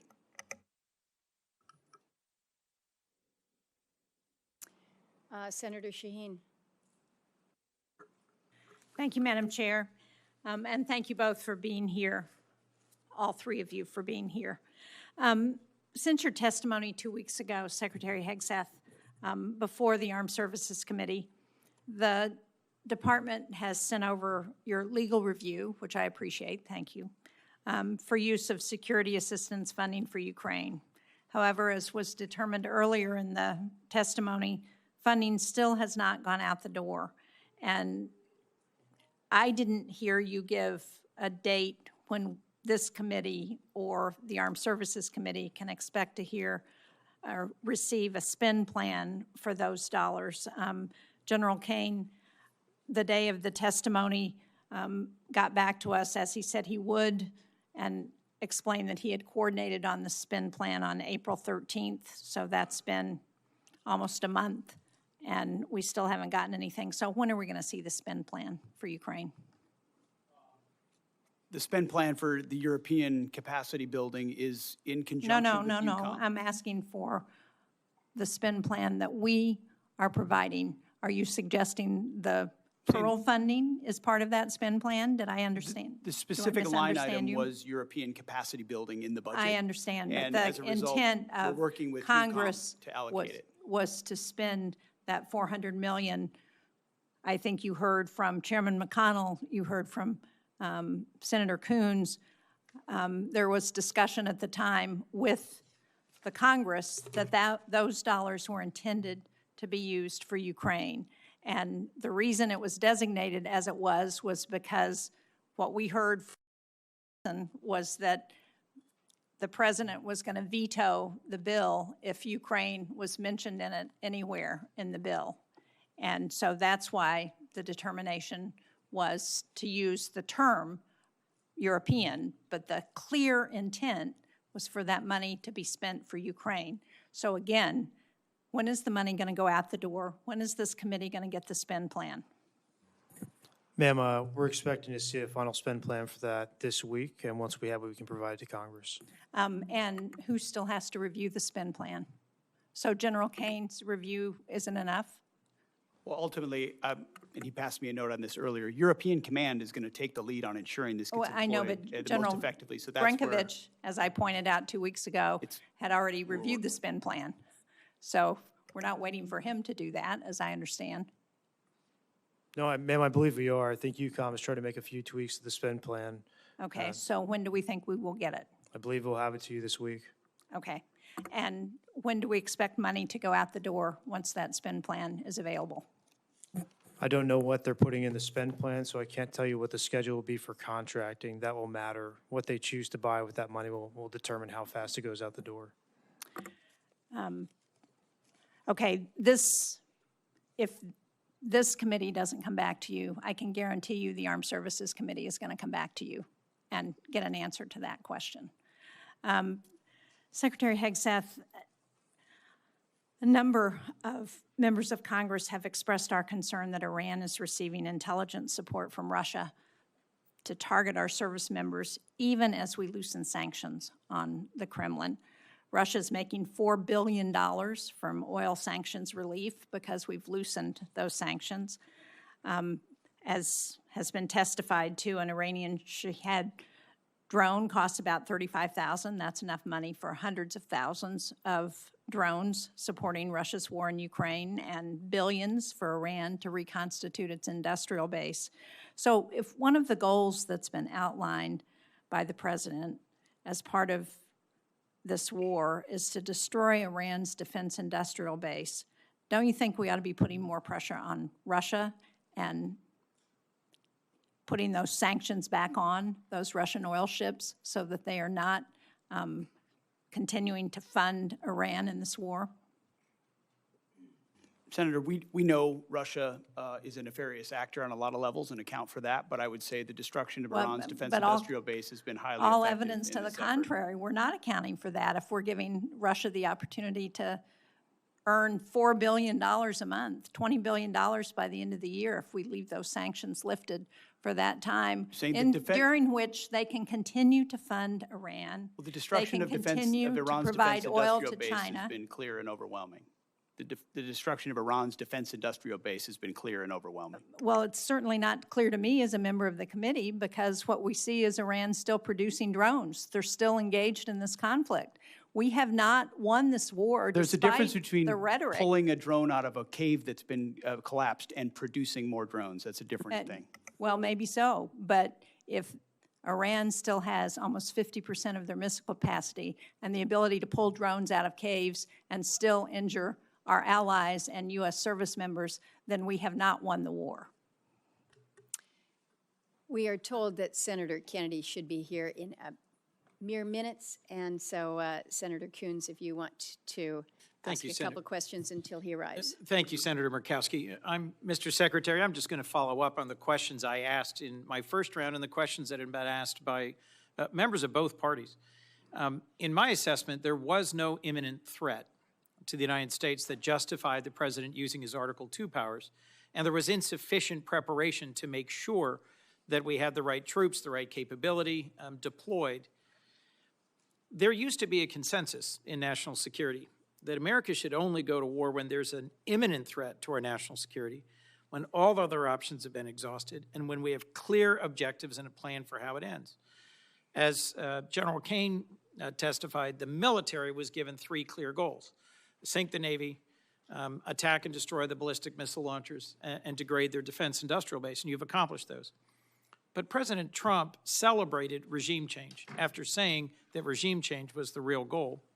And our NATO allies have delivered. They have allowed overflight. They have allowed projection of force despite not being consulted. You said just a few moments ago, Mr. Secretary, we control the Strait. But it's clear that reopening the Strait of Hormuz for commercial traffic eludes us, in no small part because Iran retains a robust stockpile of cheap, lethal Shahed drones, and they are getting help from our adversaries in rebuilding them. What is your plan for reopening the Strait of Hormuz, Mr. Secretary? I would just note that the majority of your question was highly disingenuous and loaded with suggestions that I very much don't agree with. From the beginning, please feel free, sir, to pick any one of those From the things. beginning, we've been very clear about the military objectives and Yes. the underlying strategic objective, which is preventing Iran from getting a nuclear weapon. Yes. Take, for example, the fact that Iranians' conventional Navy, they had aircraft carriers with Shahed drones on them before this started. They had full-on destroyers and battleship capabilities, none of which they have anymore. And Did the their inability Iranian to- Navy have aircraft carriers? Iranian Navy had 3 drone aircraft carriers. The Iranian Navy They had 11 launch submarines. platforms for drones, sure. They had 11 submarines. And you've They had sunk a all of the terror regular Navy. Great, good. They retain fast boat capabilities, which they've always had. We understand that, which we can control for and will. We've degraded almost completely their defense industrial base capabilities. The idea that they control anything, you can terrorize something, you can hold it at issue with piracy, as I've talked about at the Pentagon podium time and time again. Correct. That doesn't mean you control it. We control what goes in and out, and we control whether or not we have to restart conflict. The president does as well. Mr. So Secretary. we're the ones that will manage where this goes in the future, and they have very limited ability to set the tempo or respond to it, and that gives the president a lot of options to ensure that Iran never gets a nuclear weapon.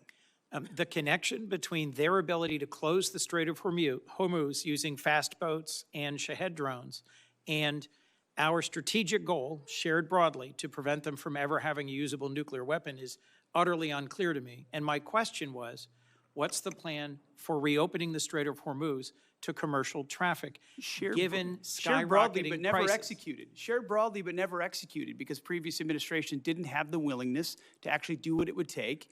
And when Iran was at its weakest moments following the 12-day war, but still wanted the pursuit of a nuclear capability, President Trump made the courageous decision to go at their conventional umbrella and shield, which they were using to protect their nuclear program, which we knew came with threats and branches and sequels. My which we've concern, accounted Mr. for. Secretary, is that you've achieved a series of tactical successes, but are on the verge of a strategic loss because we are now negotiating. I just think it's so a foolish. demand- Here we are in a committee in the United States Senate, 74 days in, and you're talking about strategic loss. We have the ability to 74 defeat a days in. 47-year threat of a pursuit of a nuclear weapon. We have more leverage than we've ever had. We've had incredible battlefield successes, and you're talking about a strategic loss, Mr. cloaked in Secretary. disingenuous questions. Mr. Secretary. This is how you Mr. undercut Secretary. efforts that could otherwise and are otherwise I being am not very your effective. enemy, sir. I am not your adversary. I share your goal of preventing Iran from ever having a usable nuclear weapon. To finish my sentence, control of the Strait of Hormuz, the ability to degrade our partners and allies' gas and oil production capabilities through cheap drones, the ability to harass and harry commercial shipping remains in Iran's hands. And their demands are that we recognize sovereignty for them over the Strait of Hormuz, which I believe our president's rejected, you've rejected, I reject. But my question remains, how do we reopen the Strait of Hormuz to commercial shipping? If we control it, how do we reopen it? And your average American is seeing this at the gas pump every single day as the cost of gas continues to rise. Senator Coons, I know that your question has not yet been responded to. And it deserves an answer. It does But I also deserve an understand I'm answer. delaying my colleagues. But that's the question that deserves an answer, Mr. Secretary. We do have Senator Kennedy, followed by Senator Murphy, and I know that Secretary has a time departure. Thank you for your indulgence, Thank you. Madam Chair. Thank you. Mr. Secretary, welcome. Can we agree that if you took President Xi Jinping and turned him upside down and shook him, that the African country of Mauritius would fall out of his pocket? I don't know if we can, but I'd like to indulge you on that. Well, let me try it another way. Mauritius is good friends with China, is it not? I understand there's some level of a relationship there. Yeah. Yeah, like they're BFFs or whatever the young people call it. Prime Minister Starmer wants to give Diego Garcia and the Chagos Islands to Mauritius, which has virtually no connection with the Chagos Islands, who will promptly give a spare key to Diego Garcia to China. Is that accurate? What I would underscore is that Diego Garcia is a very strategic location, and having the ability to operate there for the United States military is going to be critically important in the But future. Starmer wants to give it away, does he not? As President Trump has stated, there's been some pretty bad deals made by the Brits as it pertains to Diego Garcia. I'd like to yes. hear you, I mean, the president's been back and forth on this, and I've talked to him a lot. He is not going to agree to that, is he?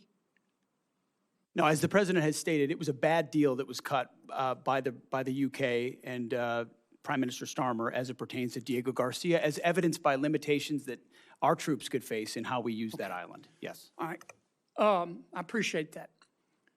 My understanding is that the classified information and unclassified, it's public, showed that our intelligence discovered that not that long ago, Iran had developed the supreme leader, now dead as fried chicken, but they have a new supreme leader, had developed a new game plan for their nuclear weapons program. And their game plan was to jack up missile, both ballistic and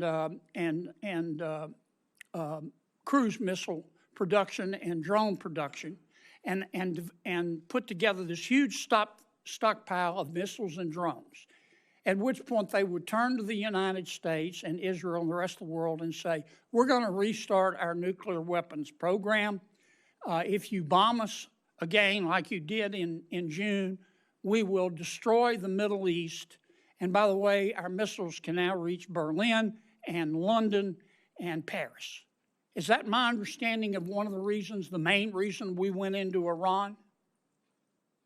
I think that's pretty well articulated, Senator, that they were trying to use the umbrella of their established conventional stockpiles to blackmail the rest of the world in pursuit of their own nuclear weapons. Now let's talk about Iran today. Can we agree that Iran, both the public and the private sector, is being held together right now with spit and duct tape? Spit and duct tape is not a doctrinal term, Senator, but I would agree with something along those lines. It's a Louisiana term. I mean, 7 out of 10 Iranians are out of work. We bombed their infrastructure. They've got 70% inflation. Their internet's shut off. You know better than I do what we've done on the military side. Their launchers, gone. Their missiles, for the most part, gone. Their drones, gone. Do they have some left? Yeah. Their Navy, gone. Their Air Force, gone. You can get in an airplane, you personally, and fly anywhere you want to across Iran right now and feel safe because they don't have any air defenses.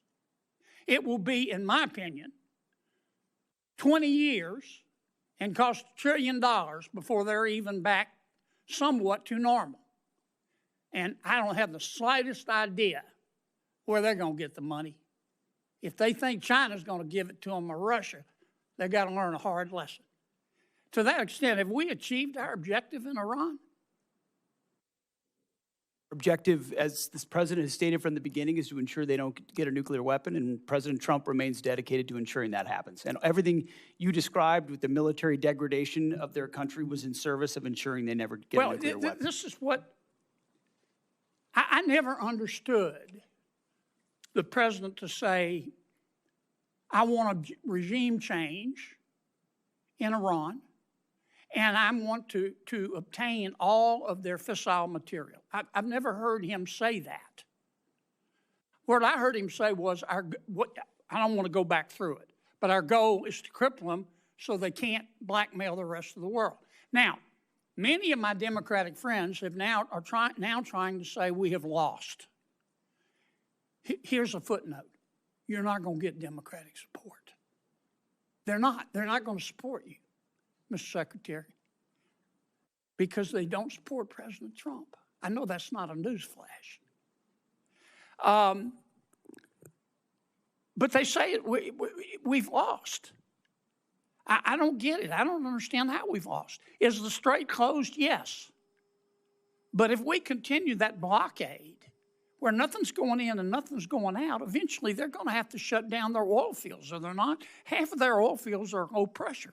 Once they put them down, they're not going to get them back up. Am I missing something here?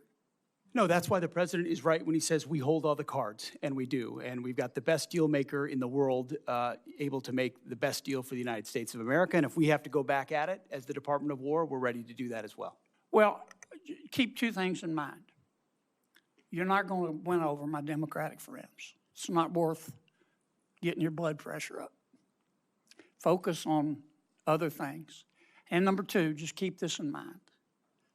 America first does not have to mean America alone. America first does not have to mean America alone. We need all the friends we can get. They need to carry their own weight. They need to pay their bills. But the more the better. I'm sorry I went way over, but I sure do appreciate Senator Kennedy. Senator Murphy. Thank you, Madam Chair. Thank you all for being here. Let me give you a chance, Mr. Secretary, to answer Senator Coons' question, which is a really simple one. How are we going to get the strait open? Because nothing matters more to our constituents than doing something about these spiraling gas prices, which are bankrupting families and farmers all across the country. And maybe let me ask it this way. This is the first time you've come before this committee, but in other briefings, people that work for you have told us in plain terms that there is no military mechanism to reopen the strait, that ultimately it will be a political decision made by Iran. And I think you're confirming that here today by suggesting that it will be economic pressure that will create a political imperative inside Tehran to open the strait. So can you just confirm for the committee that there is not a military mechanism or means to reopen the strait, that ultimately we have to essentially use diplomacy, economic diplomacy in this case, in order to convince Iran to make the decision to reopen the strait? I would say, Senator, there most certainly are military means by which we could open the strait, both on targets on land, and also with what we do with our naval capabilities, not to mention our naval blockade. Why haven't demonstrated you by, done, if that's true, and that's not what has been testified to us in private briefings, why haven't you done that already? Ultimately, a long-term, a preferred long-term approach would be a deal where they open it up, where they stop being pirates of international waters and allow countries from all nations to flow. You know, these aren't U.S. ships that are being blockaded there. These are ships from all around the world, creating much more pressure for other countries than ours. So the bad guy here is Iran, who's closing the strait through piracy effectively, because they really only have fast boat capabilities. We're blockading them. None of their stuff's getting out. They're feeling all the pressure. Okay, so here's my follow-up question. You don't worry that through a study of history, you might come to the conclusion that you are overestimating their willingness to cave based upon economic pressure. The Russians believed years ago that Ukraine would cave because of the economic pressure they were putting on Ukraine. We thought the North Vietnamese would cave because of the economic pressure we were putting on them. Your own intelligence estimates, as has been reported, suggest that, in fact, the Iranians are in a position to hold out for potentially years. This is a high-risk strategy to hope that this economic pressure will eventually cause them to voluntarily reopen the strait when there's plenty of evidence from military history to show that countries that are being attacked or invaded or occupied are actually willing to put up with a whole lot of economic misery in order to preserve national pride. Well aware. We've looked at we understand all of those historical case studies, and it's not just economic pressure. There's military pressure, diplomatic pressure. We certainly have a lot more military pressure we can bring to bear if the president were to choose to do so.